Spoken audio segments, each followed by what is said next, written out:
Hello everyone and welcome back to the channel. Today we're gonna talk about the buying process to buy property in Italy. Many things are very different from buying in the UK, the US, Germany or other places in Europe. The process is structured, formal and legally precise. And if you don't understand the steps, you can easily make costly mistakes. I am Francesco Mele, a professional estate agent in Sardinia Island with over 20 years experience in international market.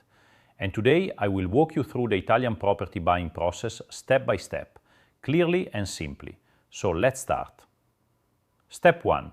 Right property and due diligence. Once you find a property you like, the first formal step before making a written offer is the due diligence. Before proceeding, the property must be carefully checked.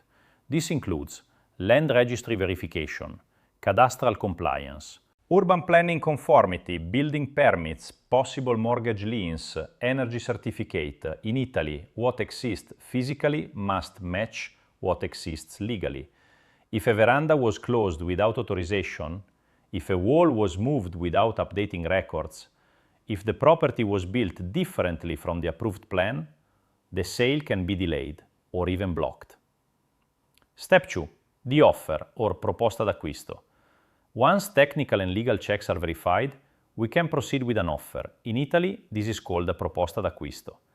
This is not just a casual email, it's a formal signed document that includes the agreed price, payment terms, completion timeline, any conditions, for example, subject to mortgage approval.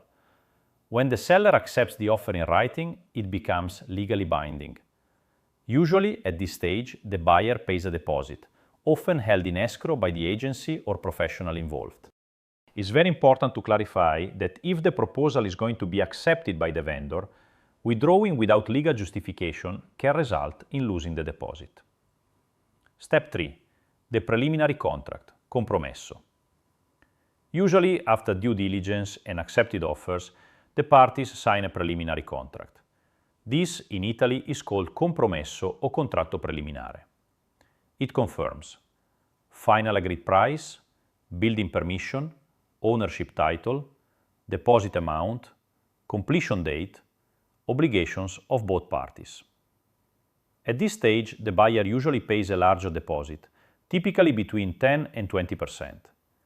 This contract must be registered at the tax office. If the buyer withdraws without legal reason, the seller keeps the deposit. If the seller withdraws, they must return double the deposit. This creates balance and legal security for both sides. Step 4. The transfer of deeds, rogito notarile. The final step is the deed of sale, signed at public notary. Following the Italian law, the buyer can choose the notary. In Italy, the notary plays a central role. The notary is not the buyer's lawyer or the seller's lawyer. They are a neutral public official appointed by the state. Their role is to verify identity of parties, confirm legal ownership, check for encumbrances, ensure taxes are paid, register the transaction officially. On the day of the rogito, the remaining balance is paid, the deed is signed, ownership officially transfers. At that moment, you become the legal owner. Taxes and costs. Buyers should budget for additional costs beyond the purchase price. These may include registration tax, VAT if buying from a developer, notary fees, agency commission, technical inspections. If the property is your primary residence in Italy, taxes are lower. If it's a second home, taxes are higher. We'll talk specifically about taxes in the dedicated video. Foreign buyers can purchase property in Italy without restrictions in most cases. But tax planning should always be evaluated in advance. Timelines. The full process usually takes between 2 to 4 months, sometimes faster, sometimes longer if documentation issues arise. Patience and proper verification are part of the process.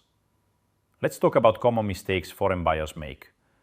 To be honest, most problems happen when buyers skip technical checks, assume everything is compliant, sign documents without full understanding, rely only on verbal assurances, underestimate bureaucracy. Italy is a country where documentation matters. Everything must be precise. When handled correctly, the system works very well, but it requires attention. My final thoughts. Buying property in Italy is absolutely achievable for foreigners. The process is structured, transparent, and legally solid when done correctly. The key is understanding the formal steps, the legal framework. The importance of due diligence. Italy offers incredible lifestyle opportunities, but the purchase must be handled professionally. If you are considering buying property in Italy, especially in Sardinia, make sure you understand the process before signing anything. In the next video, I'll explain the most common legal risks foreigners face when buying in Italy and how to avoid them. Subscribe to the channel for clear, professional, and transparent guidance on Italian real estate. Thanks for watching.